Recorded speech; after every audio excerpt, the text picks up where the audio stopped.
que venían llegando, por favor, pónganos, porque nos gusta mucho que nos cuenten de dónde son, de qué colegio, de qué comuna.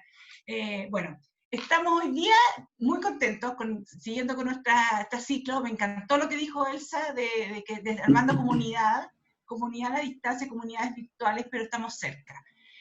Como los que han seguido otros días nuestras charlas, ha sido un flujo de temas, de gente, que ha sido muy interesante, y nos venía dando vueltas hace varias sesiones atrás trabajar el tema espiritual. Y ahí hablamos con estos dos tremendos expositores de hoy, y Marcelo nos propuso un título muy sexy que le pusimos, que la fe no está en cuarentena, para poder hablar sobre eso. Entonces los voy a dejar con ellos. Primero Marcelo va a hacer una presentación de una media hora y después tener una conversación usando sus dotes de periodista con Andrés Moro. Bueno, se les presenta formalmente Marcelo Neira, periodista, magíster en ética y jefe del área de incidencia y estudio de la Vicaría de la Educación. Y también va a estar con nosotros hoy día el padre Andrés Moro, licenciado en Historia, que fue profesor de aula, que yo decía que era muy importante contar eso, y magíster en acompañamiento espiritual. Los dejo, disfrutemos. Marcelo. Bien, buenos días, gracias por la invitación.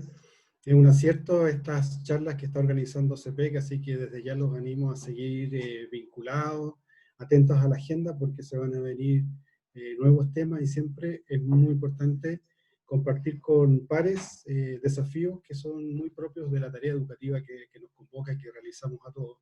Y hoy día nos convoca este tema de la espiritualidad, así que yo voy a proponerles algunas ideas, algunas pistas, principalmente que tienen que ver con la relación que existe entre espiritualidad y educación. Voy a compartir una pantalla aquí, para que la podamos ver. Ahí se ve.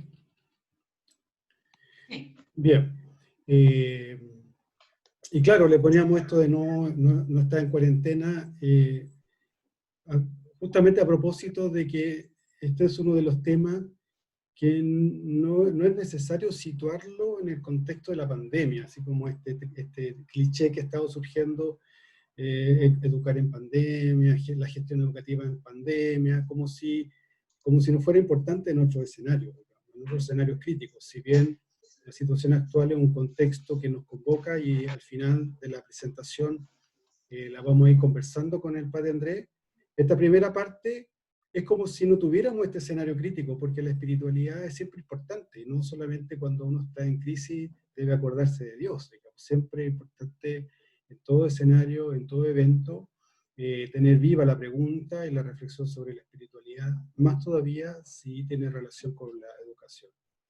Yo no soy un experto en espiritualidad, sino más bien me considero un coleccionista de relatos, ¿ya? Y en función de eso, lo que les quiero proponer en esta media hora son algunas claves para relacionar estos dos mundos que son tan ricos, tan complejos y nos dan para una charla, obviamente, de una hora, que es educación y espiritualidad, principalmente a partir de los relatos de los distintos equipos de trabajo, la visita a la escuela. De algún modo esto no es una autoría propia, más bien me siento como vocero de una reflexión compartida, ¿ya? Y emergen estos conceptos, por ejemplo, la espiritualidad y la religión, que hay mucho en la literatura que trata de definirlo, y aquí no importa tanto la definición como la manera en que subjetivamente entendemos y entramos en este mundo. Tratamos de explicar esta natural apertura a la trascendencia del ser humano desde el registro de la espiritualidad o desde lo religioso propiamente tal.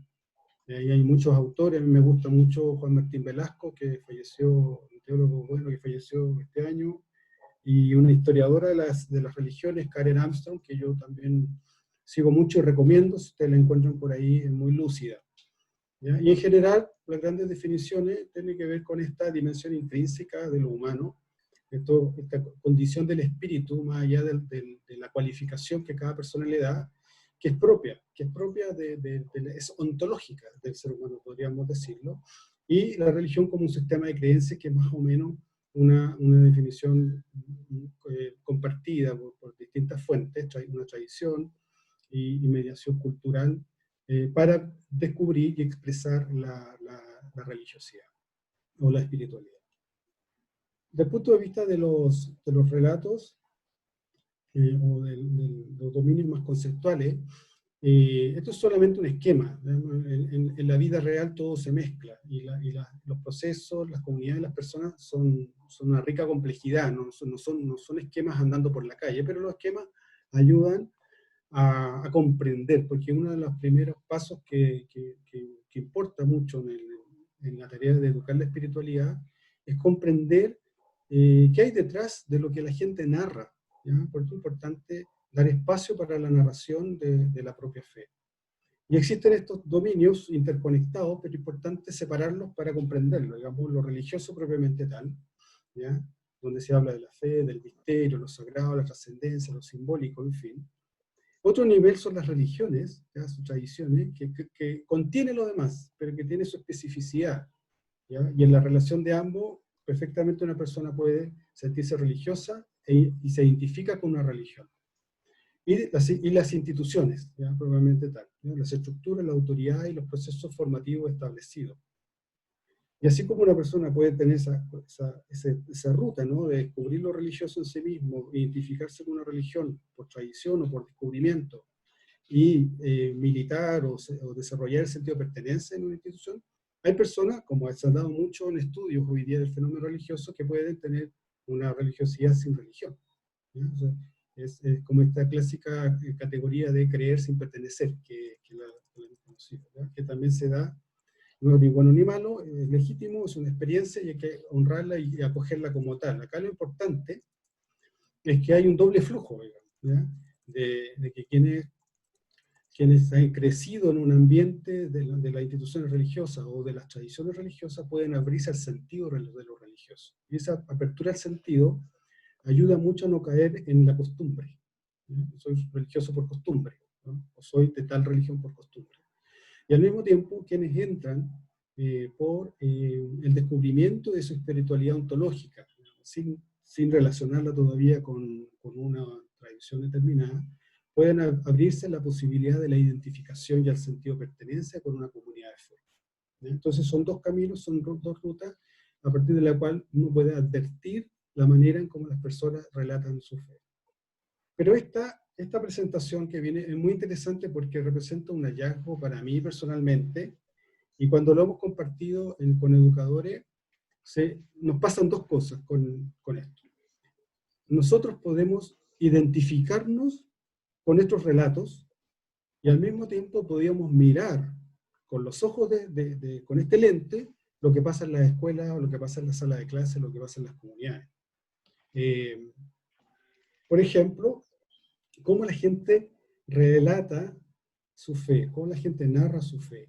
Y aquí puede darse una combinación de distintos factores, es decir, una persona puede estar en distintos lugares, como también se dan categorías excluyentes, es decir, o estoy en una o estoy en la otra. Por ejemplo, es común, que a mí me pasa porque hago una sistematización de lo que escucho, entrar en el relato de la fe desde la conciencia. Y de la conciencia la gente se da cuenta, o uno mismo puede darse cuenta, que de fondo lo que está relatando es una convicción. Es decir, lo que yo experimento en mi desarrollo espiritual tiene que ver con convicciones, o tiene que ver con costumbres. Es decir, cuando solamente uno escucha costumbres, prácticas que son reiterativas o repetitivas, viene la pregunta por, bueno, ¿cuáles son las convicciones entonces? Esta fue una gran crítica que estableció Juan Pablo II, por ejemplo, a principios de los 90, cuando instala el concepto nueva evangelización, porque se da cuenta de una generación de católicos por costumbre, porque había una catolicidad instalada en la cultura. Entonces la pregunta era, ¿hasta qué punto volvemos, por esa nueva evangelización, a descubrir el sentido de esta religiosidad para formarnos, para pasar de las costumbres a las convicciones? Y la otra categoría es la madurez, en el sentido de más o mayor madurez religiosa, ¿ya? Esta es una categoría que está relacionada con el desarrollo psico-religioso de las personas, que a través de estudios, por ejemplo, como el de Rodolfo Núñez, es bien interesante porque uno puede darse cuenta que el desarrollo evolutivo de la religiosidad es importante. Nos damos cuenta, por ejemplo, que en nuestra cultura el imaginario religioso se queda estancado en la infancia. Eso en general, no en todo, pero en general. ¿Ya? Y tanto los procesos catequéticos como la misma dinámica de la transmisión de la fe tiende o ha tendido a la infantilización de la fe. Y hoy día aparece con fuerza la necesidad de hacer discernimiento y nos damos cuenta que no tenemos muchas herramientas para el discernimiento porque eso implica una adultez en la fe, una madurez en la fe. Otra puerta de entrada al relato de la fe tiene que ver con la categoría de la distancia, ¿ya? Que se dan muchos los jóvenes, pero yo diría que no solo en los jóvenes, sino que también en adultos, y que la distancia se expresa de distintas maneras. Una es la indiferencia religiosa, que es cuando lo religioso no es tema. ¿Ya? Yo sé lo que es, lo he vivido, pero hoy día no es tema, es decir, no es relevante para mí, y eso es parte también del relato que es necesario reconocer y acoger y acompañar. Otra manera de expresar la distancia es la odiosidad, que no es indiferencia, porque no me es indiferente a lo religioso. Entonces, hay algo en lo religioso que me molesta o que me ha herido, ¿ya? Importante volver al esquema anterior, que cuando la gente relata estas distancias de la odiosidad, por ejemplo, hacia la estructura religiosa, como mete todo en el mismo saco, ¿ya? Finalmente uno termina imposibilitándose a sí mismo el desarrollo de la dimensión espiritual porque odia lo religioso, ¿ya? Porque algo le generó una herida, ¿ya? Y se manifiesta mucho eso ahora en el caso de la crítica o de la crisis que ha vivido la Iglesia en el último tiempo. Eso ha emergido con fuerza. Otra manera de graficar la distancia es la increencia, que no es la indiferencia, que da lo mismo, me da lo mismo lo religioso, es decir, que yo me sitúo frente a algo en lo que no creo, ¿ya? Y que ahora se expresa, o ya desde hace un tiempo se expresa, se declara explícitamente, no creo en tal cosa, o no soy creyente, ¿ya? Quiero volver un poco a este de acá, porque aquí uno puede situar la experiencia del relato de creyentes y no creyentes, pero acá en la espiritualidad no podemos leerlo desde la creencia, sino desde la conciencia. Es decir, aquí puede haber conscientes y no conscientes. Conscientes de tener esta espiritualidad o no, y aquí creyentes o no creyentes. Por eso es importante leer más allá de lo que la gente señala cuando no cree, ¿no? Y otra categoría crítica es que hemos descubierto el analfabetismo religioso, es decir, que no es indiferencia, no es odiosidad, no es increencia, sino que no existe una gramática fundamental o un andamiaje cognitivo básico para empezar a narrar lo religioso, que es mucho más crítico. Es decir, es como yo digo, hago el ejemplo clásico, ¿no? Cuando quiero enseñarle álgebra a alguien, ¿no? Si lo religioso fuera el álgebra, una persona aquí apenas conoce los números, o sea, no tendría como este andamiaje cognitivo que le permita comprender el fenómeno religioso en su vida. Eso también es importante reconocer y acompañar. Otra manera de leer lo que hemos descubierto es desde la plasticidad de lo religioso. De aquí todo se mezcla, ahí lo podemos ir ubicando. Pero cuando escuchamos esta categoría, suena como una religiosidad dinámica, es decir, estos que te dicen, mira, sí, a veces creo y a veces no creo. Ya uno entiende ahí que es más complejo, no se trata de creer o no creer, el mundo no se divide en creyentes o no creyentes, sino que hay una complejidad del fenómeno religioso que hay que conocer. Y acá me pareció un dato, una anécdota nomás, cuando hablábamos con jóvenes, en el proceso sinodal o presinodal, uno, comillas, decía, no en broma, sino en serio, yo a veces creo y a veces no creo, y justo creo antes de una prueba. O sea, viene interesante, no es una caricatura, es verdad, y a veces nos pasa que se manifiesta, se expresa y a veces no se expresa. O hay una espiritualidad difusa, es decir, que sí hay algo intuitivo ahí, si uno le pregunta o conversa con alguien sobre el fenómeno de la fe, y sí hay algo, pero no sé qué es. Es como cuando a mediados del 2000 hablamos de la inteligencia emocional y no teníamos lenguaje para expresar lo emocional. Sí, siento algo, pero no sé qué es. Eso, creo en algo. ¿En qué? No sé, es difuso.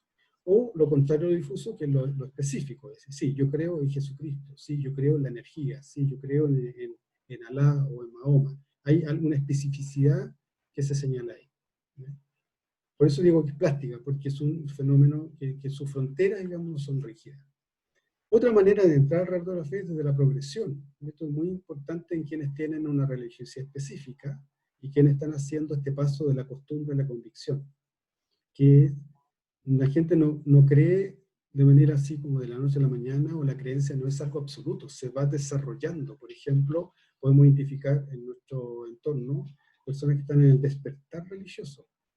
O sea, que están instalándose recién las preguntas, saliendo del analfabetismo o de la indiferencia, para redescubrirse como seres espirituales, ontológicamente espirituales, o haciéndose la pregunta, las primeras preguntas por Dios en su vida.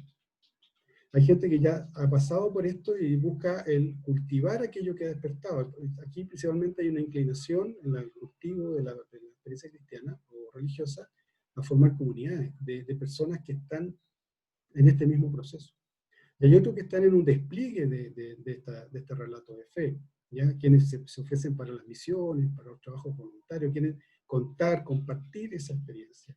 ¿Ya? Por lo tanto, aquí esta parte amarilla es muy importante, el del desarrollo de los procesos formativos.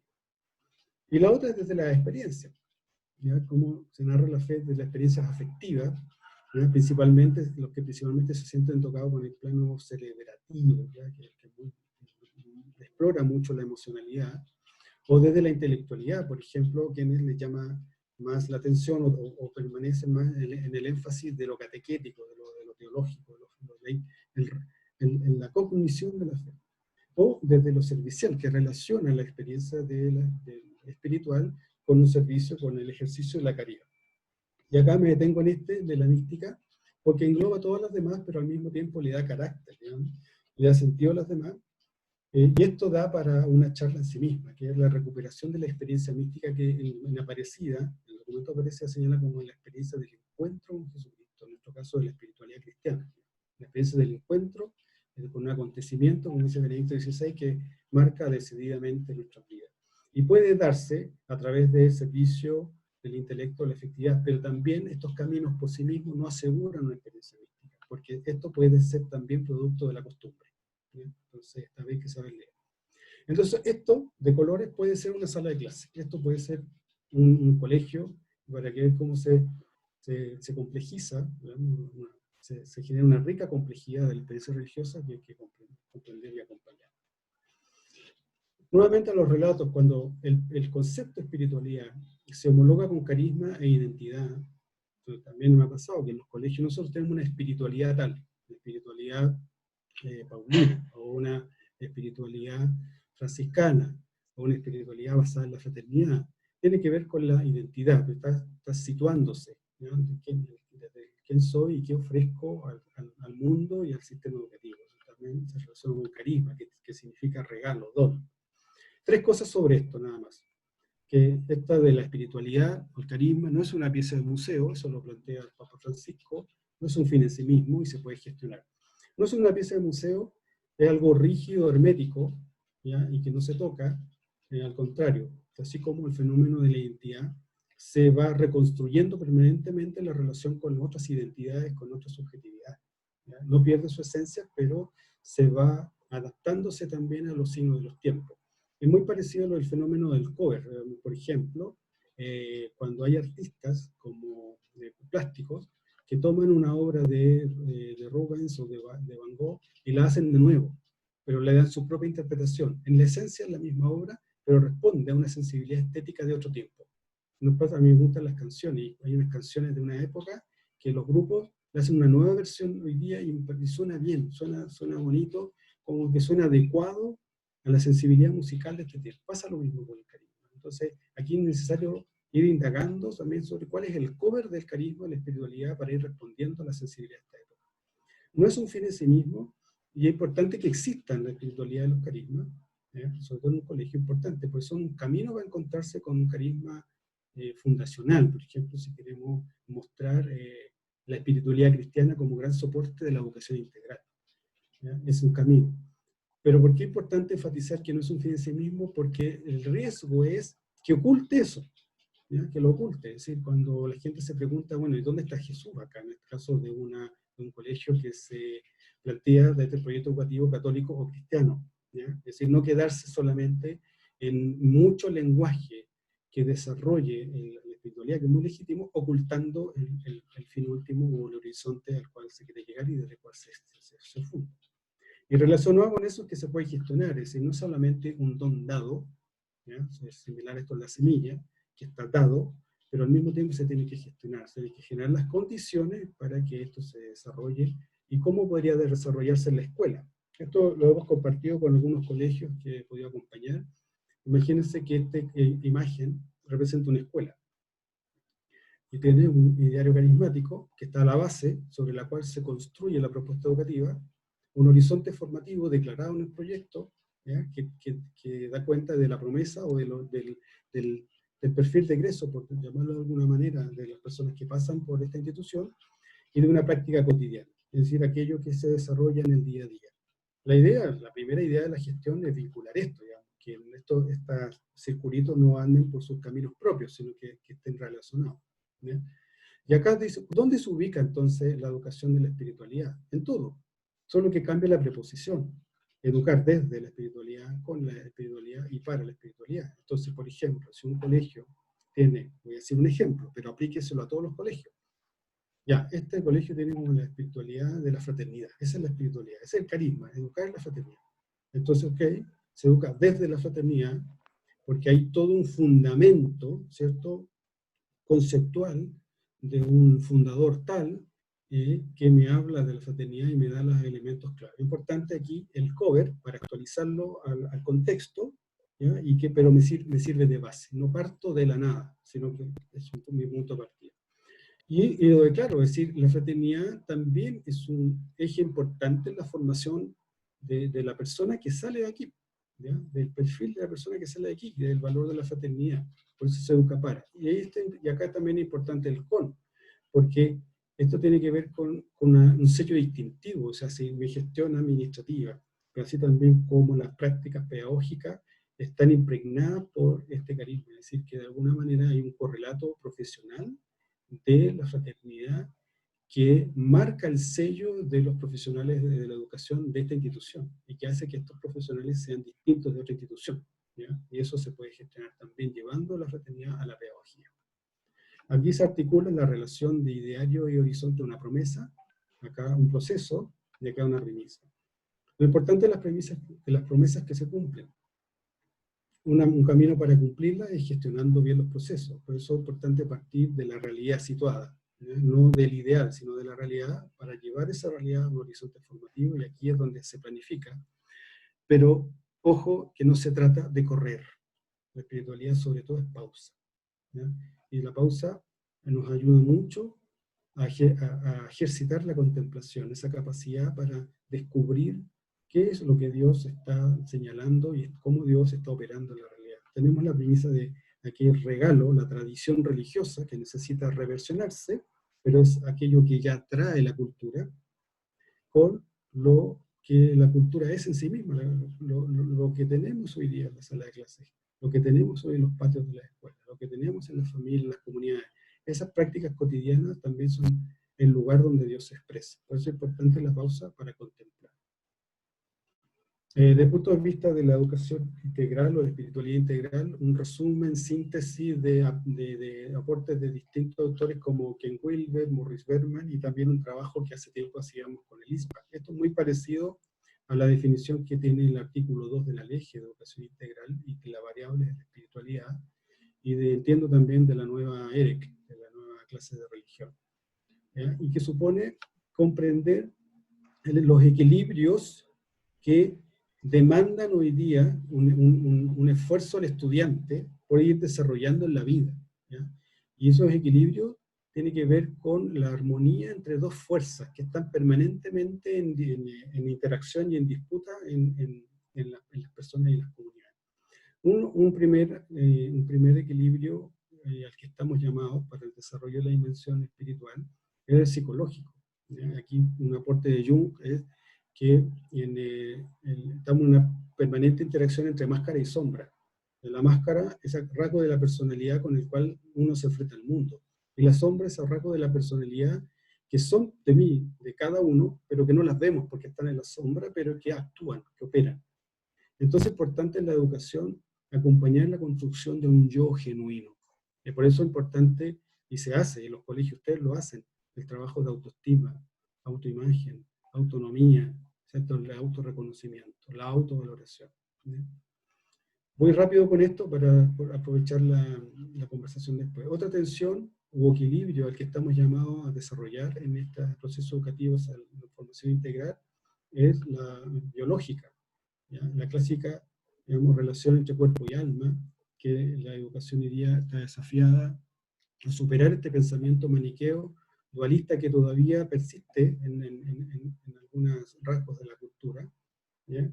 Pero que poco a poco y a partir de la misma catequesis de la Iglesia nos ha ido permitiendo comprender de una sola manera, como una unidad con dimensiones bellamente distintas, cuerpo y alma, ¿ya? De ahí emerge esta figura mítica que ofrece Wilber del centauro, que no es como el jinete, que el jinete tiene su nombre y caballo separado. El centauro es hombre y caballo a la vez, es cuerpo y alma a la vez, y por lo tanto lo que le haga al uno impacta en el otro y así y viceversa. Otra tensión es sociológica, ¿ya? Que es clásica entre individuo y sociedad y que ha motivado diferentes corrientes ideológicas y que se dan riesgo también se da como marco de referencia para trabajar la convivencia en la escuela, ¿ya? Y que implica una trampa, digamos, una trampa que es primero el individuo y la sociedad, ¿ya? Y por eso es importante la síntesis y el equilibrio que otorga la comunidad, porque la comunidad permite la emergencia, el despliegue del individuo como de la sociedad. Si uno se extrema hacia la sociedad, se oculta el individuo. Y si uno se extrema hacia el individuo, se oculta la alteridad, se oculta el sentido. ¿No? La otra tensión es ética, ¿no? Ecológica, ¿no? También, que ha ido surgiendo y que con la querida Amazonía de Francisco Laudato Si ha ido dando unas claves importantes para tener una mirada ecosistémica, ¿ya? La clásica tensión entre cultura y naturaleza, entre el río o la empresa, digamos, eso es una caricatura, pero para entender de que también es algo que llega a las salas de clase en el debate respecto de nuevos valores, de nuevas leyes, en fin.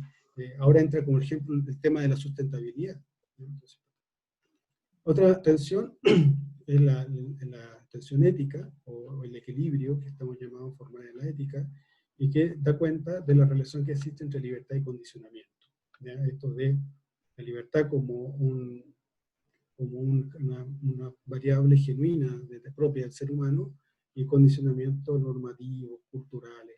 En este escenario es donde se dan los clásicos debates de derechos y deberes, que es importante superar el debate y entrar en un equilibrio desde la ética, ¿ya? O el tema de yo puedo hacer lo que quiera hasta que la ley lo permite, pero si la ley lo permite lo hago igual. Resulta que nos damos cuenta que la ley no es suficiente, necesitamos la ética. Hay muchos ejemplos como ese. Y esta dimensión que los engloba a todos, ¿ya? No son dimensiones del ser humano, que es entre el ser humano, el hombre, la mujer y Dios, ¿ya? Y por eso el equilibrio de los signos de los tiempos es Cristo, ¿ya? El ser humano, verdadero Dios, verdadero hombre, pero al mismo tiempo Cristo que cita, por ejemplo, Javier Meloni, un jesuita que habla de lo crístico, o del Cristo universal, ¿ya? De Richard Rohr, que escribió hace poco, el Cristo universal, este paradigma, ¿cierto? Estereotipo del ser humano que es bellamente vigente y compartible, digamos, con todas las culturas independientes de sus tradiciones religiosas. Litt y Bateson aportan estos niveles lógicos que yo los uso mucho para las conversaciones significativas, también se usa para el acompañamiento, y que es importante para el desarrollo o las conversaciones que tienen que ver con la espiritualidad, porque la espiritualidad como temática se encuentra en un nivel, y a veces tenemos la expectativa de entrar en ese nivel, pero hay que apreciar todo el mapa. Por ejemplo, aquí, en el entorno, son las clásicas conversaciones que no pasan del clima, cuando hablamos del clima, son las caricaturas. Pero el nivel de profundidad es distinto cuando estamos a hablar de creencia o valor y identidad. Incluso aquí el tono de la voz, el lenguaje y las preguntas son otros, ¿ya? Entonces es importante, a lo mejor sirve como este criterio, digamos, de los niveles lógicos para el acompañamiento, para la formación, para las conversaciones. Acá hay una frontera crítica que entre la conciencia y el piloto automático. Es decir, aquí la neurociencia nos plantea que entre el entorno y la conducta operamos con el piloto automático, que es más o menos entre el 95 y 93% del día a día de nuestro lenguaje o de nuestras acciones están aquí. Y solo un 5% para la conciencia. Eso lo plantea la literatura en torno a la neurociencia. ¿Ya? Es decir, que aquí requerimos superar el piloto automático y entrar a indagar más sobre cuáles son las habilidades que yo tengo, cuáles son las creencias que las personas tienen, cómo se va configurando la identidad en esto y hasta llegar a la espiritualidad. ¿Ya? Es como respirar, como hablaba Anita la vez pasada, ¿no? A veces respiramos mecánicamente, pero cuando tenemos conciencia de nuestra respiración, respiramos profundamente y además advertimos la importancia y el valor que tiene una respiración profunda para llevarnos a una meditación, por ejemplo. Y para ir terminando, algunas claves. Hace tiempo, un pastoralista italiano, Riccardo Tonelli, definía la fe así, como soltar el trapecio. O sea, la experiencia de fe es vertiginosa. Si queremos entrar en el terreno de la espiritualidad, debemos soltar el trapecio. Peter Berger, sociólogo de las religiones, dice: el que tiene fe no tiene certezas. Porque es justamente el que suelta esas certezas y que se lanza para confiar plenamente en el otro. O sea, es un ejercicio de confianza plena, ¿no? En la pirueta, en soltar el trapecio y la pirueta, una persona ya no depende de sí misma, depende de que el otro llegue a tiempo. Y Dios siempre llega a tiempo. No se trata solo de invitarnos a soltar el trapecio, aunque es una pregunta buena. ¿Qué trapecios debo soltar hoy día? Mi trabajo, mi estirpe, no sé, ¿qué trapecios debo soltar para tener esta experiencia de fe genuina? Sino más bien la invitación a qué trapecios soltamos siempre. O sea, la vida permanentemente es soltar el trapecio, o sea, es despertar cada mañana. Hay muchas cosas que no controlamos y que requieren que el otro llegue a tiempo. Así como Pedro sale de lo seguro que tiene, que es de la barca, experto en navegación, y se lanza a caminar sobre el agua, se hunde, pero el Señor llega a tiempo, le toma la mano y el Señor toma la mano y siempre llega a tiempo. Esta persona se tatuó un reloj y una brújula, y no son instrumentos que se puede sacar de la pulsera o del bolsillo, los tiene tatuados en su piel. Lo importante es el cronos y el kairos, es decir, lo importante es la educación, la eficiencia y cumplir con el timing, pero también detenerse para ver el horizonte, hacia dónde estamos navegando, ¿no? Y vivir el tiempo de Dios significa eso. El tiempo de Dios no en términos temporales, sino en términos también materiales. Este es el tiempo propicio. Es lo que dice la primera homilía de la historia, Lucas 4. Esto se cumple hoy. La gente tiene que saber que esa buena noticia se cumple hoy. Esta es la mejor conversación que podemos tener hoy día, a las 11, 12 del día. Este es el mejor grupo humano con el que nos podemos juntar hoy día. Si miramos a nuestro equipo de trabajo, es el mejor equipo de trabajo que podemos tener y lo agradecemos. Si miramos a nuestra familia, si miramos la situación que estamos viendo, por muy crítica que sea, desde el punto de vista de la plenitud de los tiempos, es lo mejor que nos puede pasar porque Dios habita en esta historia. Y si nos situamos en un cuarto oscuro, para hablar del testimonio de esta espiritualidad, si nos situamos en un cuarto oscuro y prendemos una velita para poder ver, esa vela nos va a permitir ver unos cuantos centímetros, pero esa luz se ve a varios metros. Y eso es lo que es cada uno, ¿ya? Eso es lo que es cada persona. Por eso el llamado al testimonio no es solo a ser testimonio en el futuro, o ser testimonio cada día, sino a descubrir el testimonio que estamos siendo y que no nos damos cuenta. Descubrir que somos mediadores de la gracia disponible de Dios, porque aquí no importa si somos conscientes o inconscientes, o si somos creyentes o no creyentes. Dios opera a través de nosotros, incluso a través de nuestras dificultades y nuestros defectos. Porque la gracia disponible es eficaz. Y cuando nos damos cuenta nos viene este brote de humildad. Ojo, no de mesianismo, de humildad. Porque no nos damos cuenta del testimonio que estamos haciendo. Yo mismo he descubierto gente que nunca he conocido y que nunca se lo he dicho, que ha dejado una huella importante en mi vida porque no estaba dando un testimonio para mí, pero yo lo capté.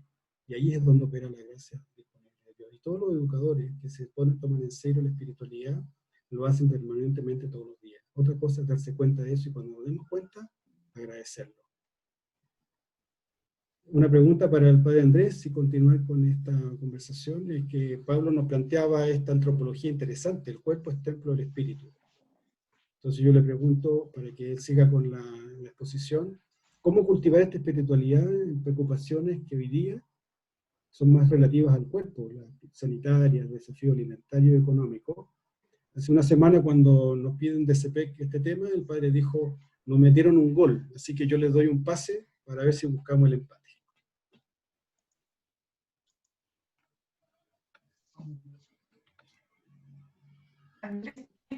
Sí, sí. Marcelo, ¿puedes dejar la pregunta puesta o en el chat por Sí. último, por favor? Que ya la capacidad de concentración y de memorización a esta altura de la cuarentena ya empieza a fallar la única neurona que va quedando. Oye, el gol era para todos ustedes, no solamente para la CP, para que todos compartiéramos con todos ustedes hoy día. Cada uno hágase cargo de las cosas que hace, Carolita.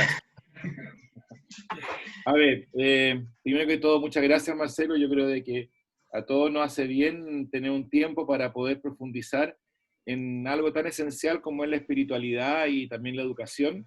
Aquí todos, de alguna u otra forma, todos y todas somos educadores y formadores, pero también importante, yo diría que como planteas tú la pregunta, yo la respondería primero, que es un poco, hablamos justo antes de partir el encuentro, es saber poner límites.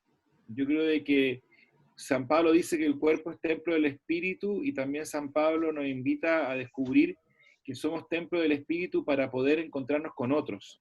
Cuando nuestro cuerpo se convierte en algo tan privado, tan privativo nuestro, no dejamos entrar a los demás. Y al revés, cuando también nos damos un tiempo para nosotros y damos todo por los demás, al fin también terminamos no dejando entrar a los demás, porque nos vamos destruyendo. Entonces yo creo de que lo importante es lograr esa integración que tú planteabas en estos distintos círculos, desde las distintas miradas, lo psicológico, lo biológico, y la espiritualidad justamente nos ayuda a entrar en esa profundidad.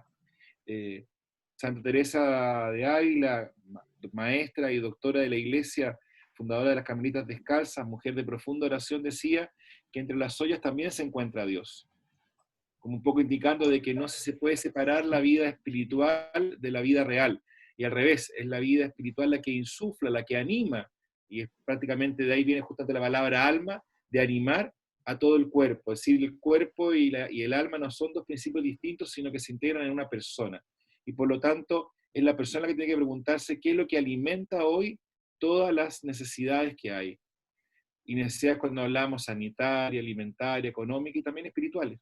Entonces yo creo que lo primero que podríamos preguntarnos es cómo alimento esta espiritualidad hoy en este tiempo, cómo la alimentaba también antes, y si somos también más responsables, cómo alimentaba o invitaba a alimentar esa espiritualidad en los que me rodeaban, ya sea en el trabajo, en mi comunidad religiosa, en mi familia, en las distintas instancias donde yo me movía, cómo se alimentaba esa espiritualidad. Porque esa alimentación de esa espiritualidad es lo que permite también encontrar la integración de todas las facetas. Como partir yo, como pregunta por ese lado. Y me tomo también de una par de cosas que iba leyendo de Marcelo y quisiera un poco también a partir de ahí ayudar a la dimensión de lo que estamos hablando. En este tiempo de pandemia, igual que muchos, me imagino, hemos tenido la oportunidad dentro de todo de poder quizá leer un poco más o también ver un poco más sin tanta culpabilidad alguna serie o alguna película. Porque a veces los que somos más trabajólicos sentimos como que los tiempos libres o los tiempos perdidos son tiempos que tienen que estar llenos de cosas. Y este tiempo de cuarentena nos ha hecho también detenernos. Y yo he tenido la oportunidad de ver algunas películas más nuevas y otras no tan nuevas de educación. Y me he impresionado como viendo una película en torno a una consejería educacional, que es prácticamente como una encargada de convivencia, una película bastante nueva en Francia. Otra película sobre un entrenador de básquetbol en la década de los 90. Y otra película sobre un profesor de básica en Harlem. Tres instancias distintas de la comunidad educativa. Al fin lo que había detrás de cada uno de ellos era la convicción. Y si lograron una transformación en el mundo que los rodeaba, era el tema de la convicción. Poniendo un ejemplo bien concreto de este tiempo, una directora de un colegio muy vulnerable del arzobispado, en un ambiente de un contexto de cerca de un 80% de los profesores, de los apoderados con cesantía, con muy mala conexión a internet, los profesores primero básicos de ese colegio tienen a 30 a 35 alumnos del curso leyendo, o juntando letras por lo menos, con puros mensajes de WhatsApp de los profesores. No hay clases virtuales, no hay posibilidad de conectarse largo rato. Y me decía la directora, ahí se nota la convicción. Y yo pensaba un poco para este tema nuestro, ¿cuántas veces nos podemos quejar los que trabajamos en comunidades educativas católicas o también somos representantes de lo religioso, quizá una comunidad no creyente o una comunidad del Estado o cualquier particular distinto que no sea de iglesia? Yo me preguntaba, ¿cómo está nuestra convicción? Si nos quedamos solamente pegados en los problemas, en las dificultades, o somos capaces también de convencer desde la conciencia de la libertad. Yo creo que eso es un primer tema también que para mí cada vez me convence más de que la convicción de nuestra propia fe es lo que ayuda también a que los demás crean en esa fe. La coherencia no pasa solamente por el actuar, obviamente tiene que pasar por ahí, sino también por la forma en que actuamos. Y esta distancia también quizá ha permitido a muchos descubrir nuevas convicciones también, de por la cercanía, a pesar de la distancia, de la llamada, de la presencia, del cariño y la dedicación. Y ahí yo vuelvo a plantear también esta plasticidad, esta creatividad, de ser co-creadores. Dios nos invita a ser co-creadores con Dios, con Él. Y este tiempo ha sido una creatividad impresionante, tantas formas diversas de estar presente. Y yo creo que también nos desafía a preguntarnos si quizá antes teníamos muchos elementos, sobre todo en la pastoral y en la espiritualidad del colegio, pero quizás lo teníamos todo anquilosado. Estaban puestos como una galería y sacábamos distintas cosas del baúl del vago, podríamos decir, del rincón del vago, como un tiempo hubo, pero no éramos capaces de vivirlo con la verdad. Y ahí yo creo de que justo la progresión, este caminar, me acordaba de un poema de un autor español, León Felipe, lo importante no es llegar uno, sino llegar todos juntos y a tiempo. Y que es tan importante esto de aprender a hacer juntos las cosas. Y hemos tenido que aprender a juntarnos así. Cerca, quiero revisar para hacer, no mentir, 90 personas estamos reunidos en torno de todo el país, como decía la Carola al principio, teniendo un deseo de buscar caminos juntos. Y esto nos ha roto la posibilidad del trabajo separado y nos hemos cuenta que es mucho más fuerte estar juntos y pensar juntos también. Y todos juntos y a tiempo. El estar todos juntos no quita el estar a tiempo. Y ahí yo creo, y lo pongo en dos planos distintos, cuando se hablaba un poco de la pastoral, que es el corazón quizá de una comunidad educativa católica, pero no como el corazón de que es el que lleva la identidad institucional, sino el corazón realmente que vive, que nutre. Y recordar a otra gran santa carmelita, Teresa del Niño Jesús, que decía que ella quería ser el corazón en la iglesia. En nuestra pastoral, en nuestros colegios, el corazón, hemos sido hoy el corazón de nuestra comunidad en esta pandemia, hemos promocionado la espiritualidad no simplemente como un anexo, como una píldora que calma, como un tranquilizante, o se ha borrado todo lo que hacíamos, que era mucho, estoy seguro que era mucho, pero que hoy parece que no tiene sentido, o al revés la gente descubre. Y para las comunidades que no obviamente tienen quizá la pastoral, porque no pueden tener los recursos, no tienen los medios, o tampoco no está dentro del proyecto educativo como tal, la espiritualidad es justamente el corazón del diálogo.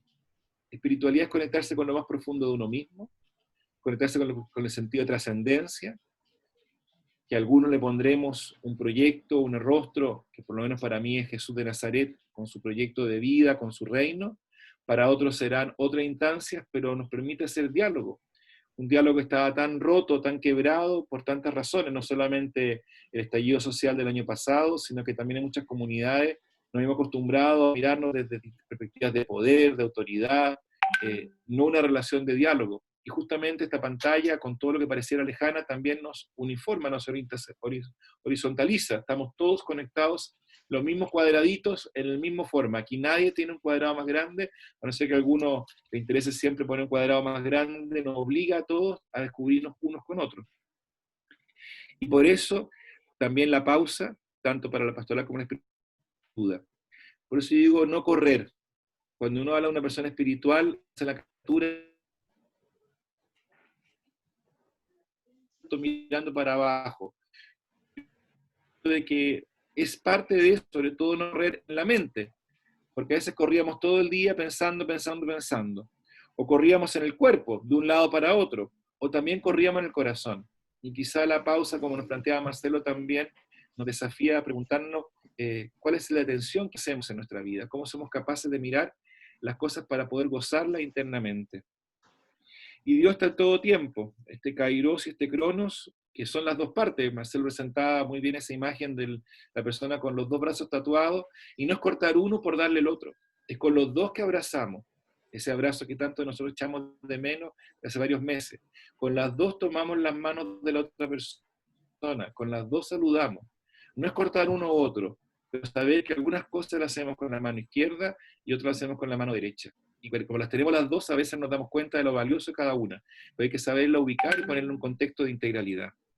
Por eso, yo creo de que, como terminaba Marcelo, esto de mediadores de la gracia disponible de Dios, recordar siempre que somos administradores. No solamente un administrador que no tiene vínculo, ese es un falso administrador, pero sí mediadores de una gracia que no es nuestra, sino que se dispone de Dios para nosotros. Y poder descubrir, bueno, cómo trabajamos esa espiritualidad. Y quizá en este tiempo, estoy seguro de eso, más de alguno y alguna de ustedes ha descubierto contactos con personas que quizá en el mundo real, entre comillas, teníamos una relación más distante o prácticamente invisibilizada. Y hay personas que por distintas formas nos piden orientación, apoyo y contención. Entonces creo que también aquí tenemos tanto aprendizaje que estamos haciendo para que en el futuro no tan lejano, Dios quiera, volvamos a encontrarnos en las comunidades, podamos también seguir acompañando y aprovechando esa riqueza para adelante. Y no simplemente volver aquí, con todo el respeto que uno puede tenerle a Fray Luis de León cuando decía en Granada, después que lo tomaron preso varios años, como decíamos ayer, sería lo peor que podríamos hacer. Esto no es simplemente un paréntesis, esto aquí nos invita a un desafío muy grande en tantas áreas, y también para nosotros aprender lo que estamos viviendo, pero volver también a reinventarnos, porque el Señor también nos invita al corazón a bombear la sangre todos los días. Y yo creo que lo importante es por ahí, ser capaz de mirar. Eso.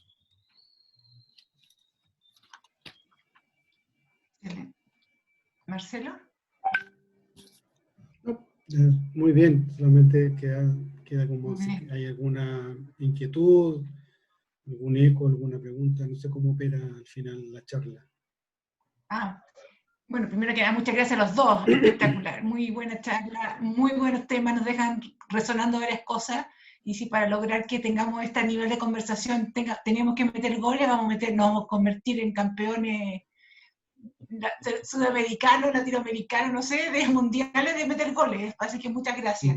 No sé si, solamente un énfasis que me preocupan de otras conversaciones, no de esta, es que no llevar este tema al plano del intimismo o de una espiritualidad desconectada de la realidad, porque es un contrasentido. La propuesta de la espiritualidad integral da cuenta justamente de algo que hoy día está palpitando, que los problemas políticos no son políticos, son espirituales. Los problemas ecológicos que estamos viviendo, las crisis ecológicas no son ecológicas, son espirituales. ¿Ya? Y es porque la espiritualidad nos catapulta hacia el otro, ¿ya? Nos catapulta hacia el otro y hacia lo otro. Entonces, si no, no tiene sentido. Eso. Fuerte, muy interesante. No sé si quieren algunos de los comentarios, o bueno, algo salió así en el chat, no sé si alguno de los comentarios quieren hacerse cargo. Andrés. Lo estoy viendo acá, creo que un poco, yo creo que lo que proyectamos de cada uno de nosotros, esta pandemia ha sacado lo mejor y lo peor de cada uno de nosotros, perdón, y hubiera sido lo mismo en cualquier momento. Les cuento una anécdota. El otro día, preparando la vigilia Pentecostés, el miércoles anterior a Pentecostés, estábamos con un grupo de jóvenes de educación superior y de colegios de la vicaría, en un momento de oración, y justo estaba haciendo la prédica y fue cuando tembló fuerte. Y ver a todas las caras que estábamos hablando, el espíritu y todo, y ver cómo todo el mundo empezó a poner cara de terror. Yo vi una casa antigua, casi del siglo XIX, aquí en el centro, entonces se mueve como flan, estoy acostumbrado, entonces no me asusto. Pero cuando vi a las caras de todos, cómo se movían, y la cara de terror, varios reconocieron que después, solamente que estaban conectados por Zoom, nos partieron gritando lejos del computador, les dio vergüenza. Yo creo de que eso nos pasa un poco. Este ha sido un tiempo de un terremoto, muchas veces de paciencia, contención. Recomiendo el artículo de Tironi que salió en los comentaristas del Mercurio esta semana, en que habla de distintas fases que uno pasa por la pandemia. Desde el momento de la oportunidad de verlo como un descanso, después que empezamos a trabajar, que después me siento positivo, que después empiezo a ver todos los días el mensaje del Ministerio de Salud para saber si vamos a salir pronto o no vamos a salir pronto, que después me choreo con todo el mundo. Y él dice, el tiempo es ahora. y yo creo que también es importante. Yo respeto y entiendo que hay que llorar los duelos. ¿Cuántas cosas planificamos? ¿Cuánto tiempo invertimos pensando el calendario de este año?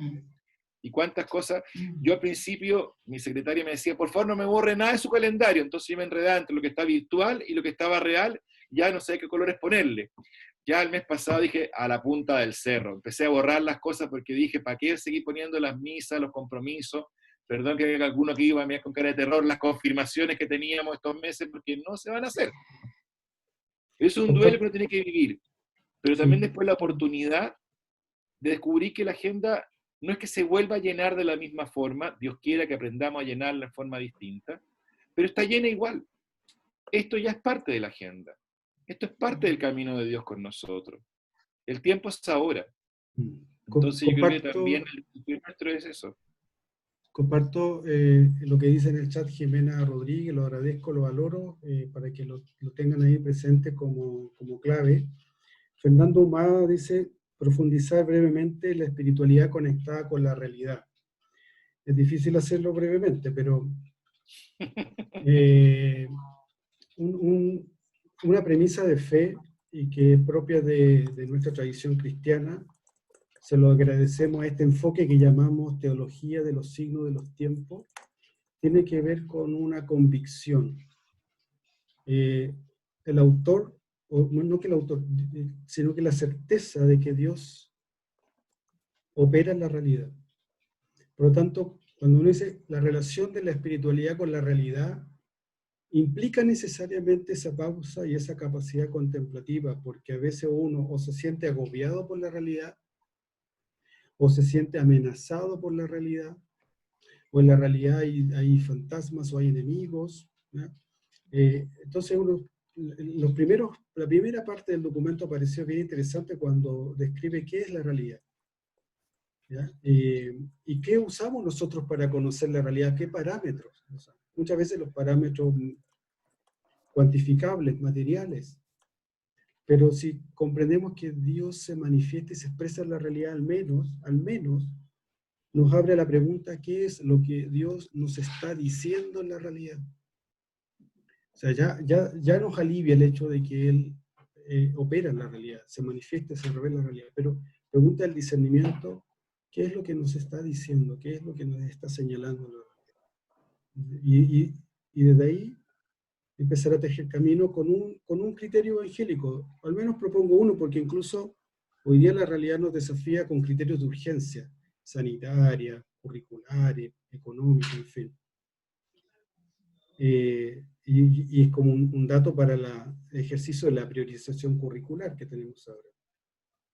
Todo lo que se ha hecho está muy bien, solo que sería bueno proponer, mirar al Evangelio, y el Evangelio también tiene algún consejo para la priorización curricular o para cualquier priorización que nos toque en la vida, cuando decir que esta realidad es tan compleja, ¿por dónde partimos? Busca primero el reino de Dios y lo demás se da por añadidura. La pregunta es, ¿qué teclas tengo que tocar para honrar eso que es lo primero que tengo que procurar? Porque estoy seguro que lo demás se da por añadidura, no lo tengo que hacer todo. ¿Ya? Pero sí buscar primero eso. Y ese buscar primero el reino de Dios no es algo etéreo, tiene que ver con nuestras decisiones hoy día personales, tiene que ver con nuestras decisiones colectivas, comunitarias, tiene que ver con una actitud frente a la vida, de buscar primero el reino de Dios. ¿Qué significa eso? ¿Qué significa esto en la conversación que yo estoy teniendo con ustedes ahora, lo que ustedes van a hacer después? O la manera en cómo se va a gestionar la realidad o la educación en el segundo semestre. ¿Ya? No es, la priorización no es dejar de hacer unas cosas por otras, es qué voy a hacer primero, porque lo demás, si lo hago bien, se va a hacer bien también. Reforzando también, complementando lo que dice Marcelo, a mí un texto evangélico que me ha acompañado mucho en este tiempo, frente a todo lo que hemos vivido, el texto de Jesús con la mujer con hemorragia. El texto del Evangelio dice que Jesús estaba rodeado de un montón de gente que lo apretujaba, lo demandaba, le pedía todo, y la mujer fue entre medio sin que los demás se dieran cuenta y lo tocó. Y Jesús dice, ¿quién me ha tocado? Y los discípulos se sorprenden. Y Jesús vuelve a preguntar. Y yo creo que lo importante en este tiempo, en esta realidad virtual, pero que es realidad al fin y al cabo, tengo que preguntarnos quién me está tocando y a quién el Señor me invita a tocar también. Porque ese discernimiento de hoy, los signos de los tiempos fuertes, para poder hacer un cambio. Y creo de que la búsqueda de sentido pasa por ese contacto, no digo solo personal, cuando digo que alguien me ha tocado o tengo que tocar, puede ser una persona, puede ser una comunidad, puede ser algo de mi sombra, como planteaba Marcelo, que está guardado y que tengo que hacerme cargo también cuáles son las sombras que puedo tener. Pero a mí me ha ayudado mucho el poder preguntarme todos los días o cada cierto tiempo, en esa pausa que nos invitaba Marcelo también a verla y que plantean también algunos aquí en el chat, ¿a quién he tocado hoy? Porque uno puede estar conectado aquí en la pantalla y quizás más de a usted le llegó el chiste de esa persona que ponía como una foto en el Zoom y estaba en verdad una hamaca tomando una cerveza cuando parecía que estaba trabajando y mirando a todo el mundo. Entonces, vino que le cae la tentación de estar acá y respondiendo el WhatsApp, mirando el celular, teniendo dos conversaciones al mismo tiempo, y en verdad no estoy en nada. O de verdad involucrarme con la persona y sentí que, bueno, que aquí tengo que hacer camino. Y no sale fácil, ¿eh? A todos nos cae la tentación de que aparecen 1000 cosas en el computador, en el celular. Y yo he preguntado muy fuertemente a quién he tocado. Y también, y eso es cosa de cada uno, preguntarme con mucha honestidad y con algo de vergüenza, a quién había dejado de tocar el último tiempo, que simplemente estaban retujados y los discípulos iban con Jesús, pues estaban preocupados más de la gloria, del momento parafernálico, y no están preocupados de las personas, porque la respuesta de los discípulos es terrible. Estás viendo que todo el mundo te toca, ¿qué te importa? Se podría decir al final. Yo creo que la pregunta es Jesús la que me desafía. ¿Quién me tocó? ¿A quién tengo que tocar?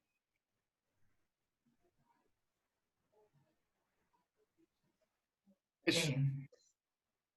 Yo creo que con eso nos deja resonando bastante y muchas gracias por esa reflexión. No sé, Marcelo, ¿tú quieres decir algo? Podemos ir cerrando. Yo creo que con quedarnos masticando lo que nos acaba de invitar Andrés es un buen síntesis de saber, para lo que hemos estado conversando hoy día, de entender que estamos en la realidad, que esto es para ahora, que la espiritualidad está ahora. Y dado eso, voy a empezar con los avisos parroquiales también. Marión, por favor, pone la diapositiva, o sea, la representación. Contarles que nosotros desde CEPEC, Marión, si puedes poner del educador, Sí. contarles que nosotros desde CEPEC, con la Vicaría de la Educación, hemos venido desarrollando un curso muy interesante que ya estamos aplicando a los colegios de la Fundación Sociedad Educacional Santo Tomás, que es el educador en la escuela católica, ¿ya? Y hablamos del educador, no solo del profesor.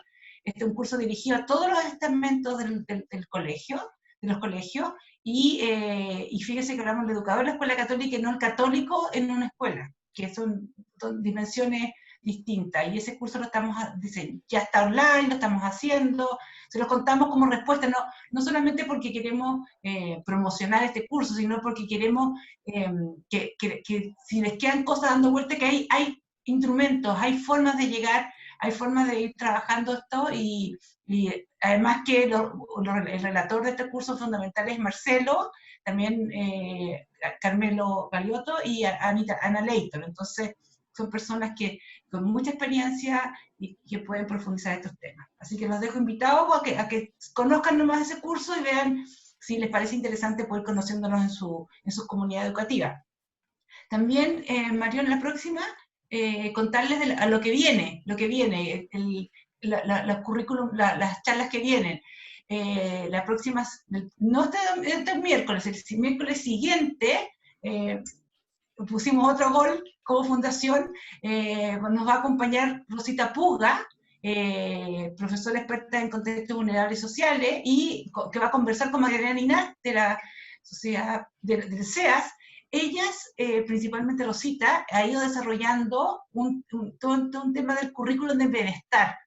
Entender en este contexto, además, que es muy importante, que el currículum no lo veamos solamente como una amenaza, como el yugo, el que tenemos que cumplir el currículum, sino como el currículum como un vehículo para ir desarrollando distintas las acciones, un vehículo para aprender, que es realmente el sentido del currículum. Pero esta oportunidad que estamos hoy día nos ayuda a mirarlo más desde esa óptica. Y en esa conversación, que es el 24, a las 11 de la mañana, que vamos a mandar por todos los medios, todas las medios que ustedes han llegado, vamos a hacer esa conversación. Contarles también que estamos diseñando y trabajando en los próximos temas.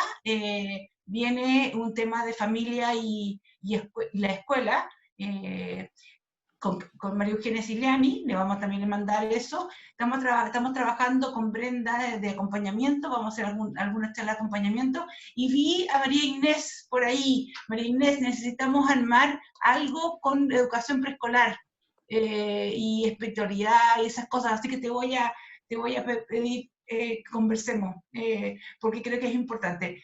Las canales están abiertos, cuando ustedes también nos pueden ir contando las charlas, las temáticas que les parecen. Esto es una comunidad, así que les esperamos que nos puedan ir escribiendo y contando algunas, como lo han hecho, ¿eh? Lo han hecho, así que muchas gracias por eso. Y nada más, que darles gracias por estar aquí, y nos volvemos a encontrar el 24. ¿Ya? Muchas gracias, Marcelo, muchas gracias, Padre Andrés, excelente y muy, muy motivante las reflexiones que nos hacen. Vamos a hacer como otras veces los aplausos en lenguaje de señas, para que nos vamos a despedir. Chao, chao, que estén bien, gracias.